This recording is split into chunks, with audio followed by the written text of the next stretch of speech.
Hey there, this is Teacher La Podcast, episode 107, Dogs, Vocabulary Booster.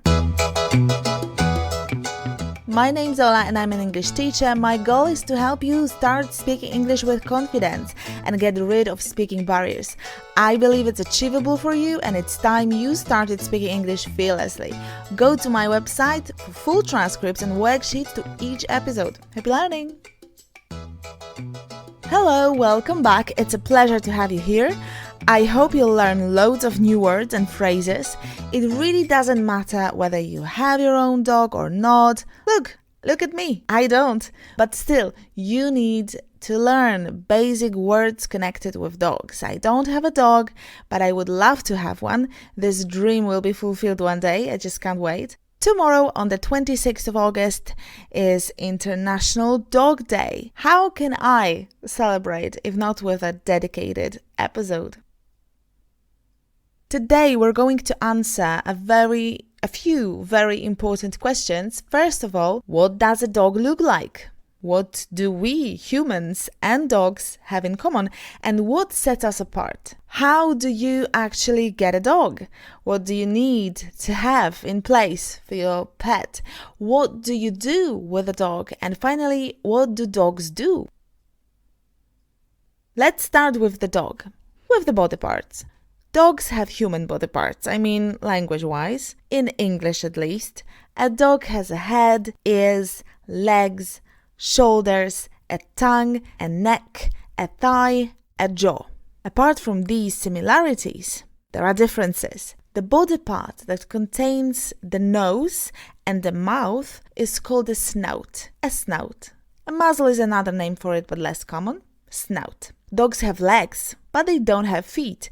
They have paws. Paws. Do you know this cartoon, Paw Patrol? A paw. One paw, four paws. On paws, you will find claws. Claws. Another element humans don't have, but dogs do, is fur. Fur, or fur. Fur. That is also dog hair. Dog hair. We don't have tails.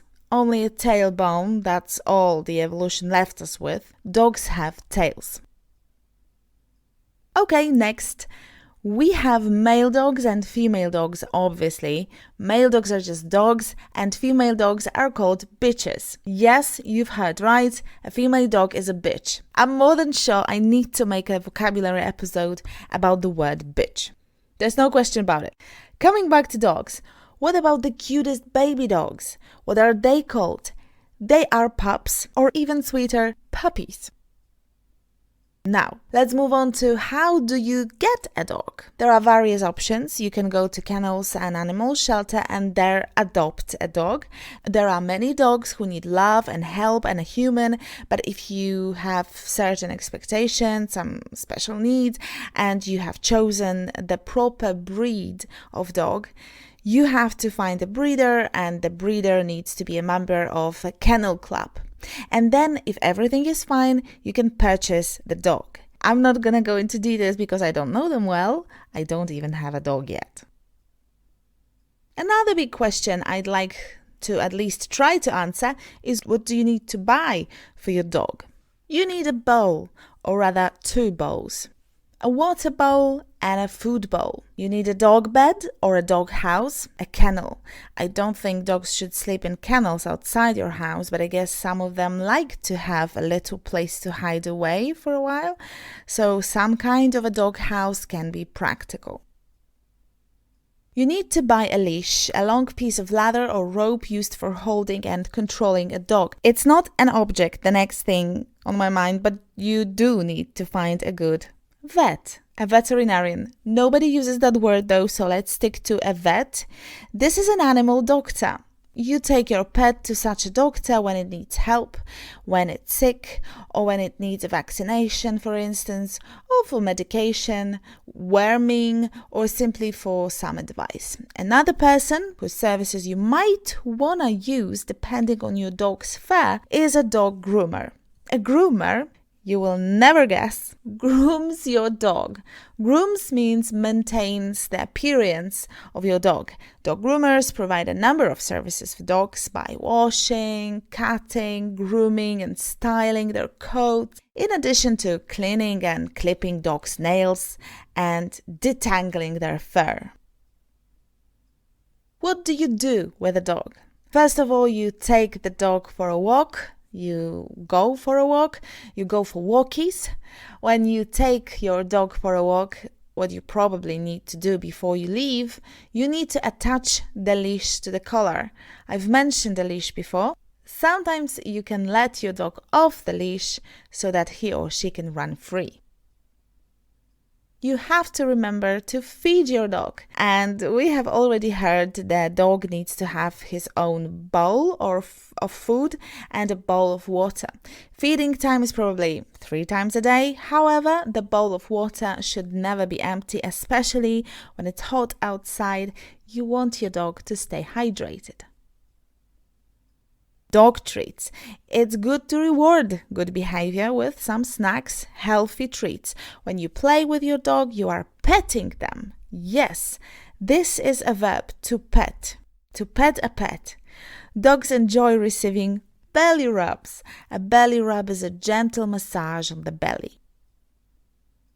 During your walks, you can play fetch. You throw something, the dog chases it and brings it back to you. Then you do it again. The last yet significant question of the day is, what does a dog do? Dogs wag their tails. They move them back and forth, back and forth. Dogs will wag their tail to convey a range of emotions: happiness, nervousness, feeling threatened, anxiety, submission, and excitement. A fast-paced wag will often mean a dog is happy or excited. Dogs often beg. Begging in dogs is a learned behavior. At some point, dogs discover that pawing, nudging, whining, drooling, and barking will usually yield a prized reward. Yes, dogs bark. Woof is the most common onomatopoeia in the English language for this sound, especially for large dogs. Bark is also a verb that describes the sharp, explosive cry of certain animals. We all know that dogs love to play, be petted, eat all day, sleep and run, to roll over, to pose, to lick. But the question is, do you have a dog? What's its name? Please let me know. What have I forgotten? What vocabulary do you need? Please let me know in the comments. It's your turn now. Now you will do the talking simply. Please listen and repeat the sentences out loud. You know the drill. Here we go. I like to take my dog for a walk. I like to take my dog for a walk. I put my dog on a leash when we walk.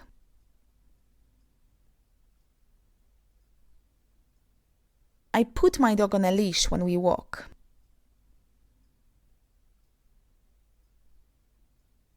I love petting my dog on the head. I love petting my dog on the head. What do you do with a dog? What do you do with a dog? Sometimes you can let your dog off the leash so that he or she can run free.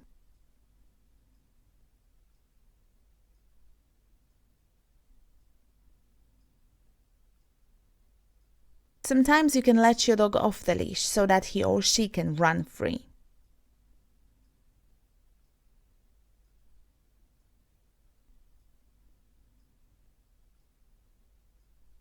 You have to remember to feed your dog.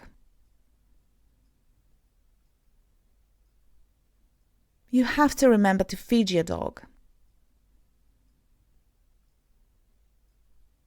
Especially when it's hot outside, you want your dog to stay hydrated.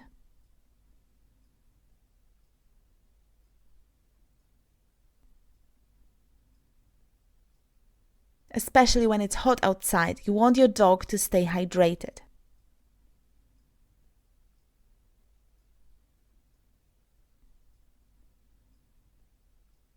During your walks, you can play fetch. During your walks, you can play fetch. Dogs wag their tails.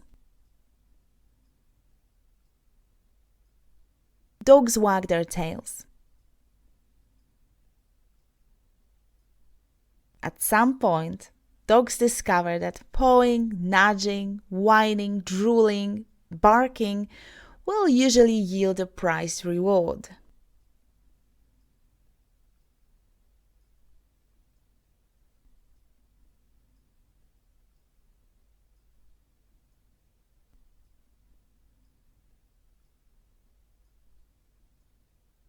At some point, dogs discover that pawing, nudging, whining, drooling, barking will usually yield a prized reward.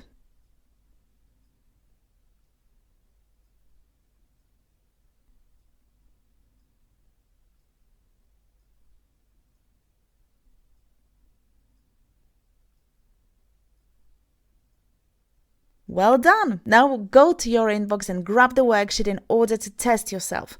Complete the worksheet with translations. If you aren't a member of Top People, download the worksheet at teacherola.com/107 and become one. It's free.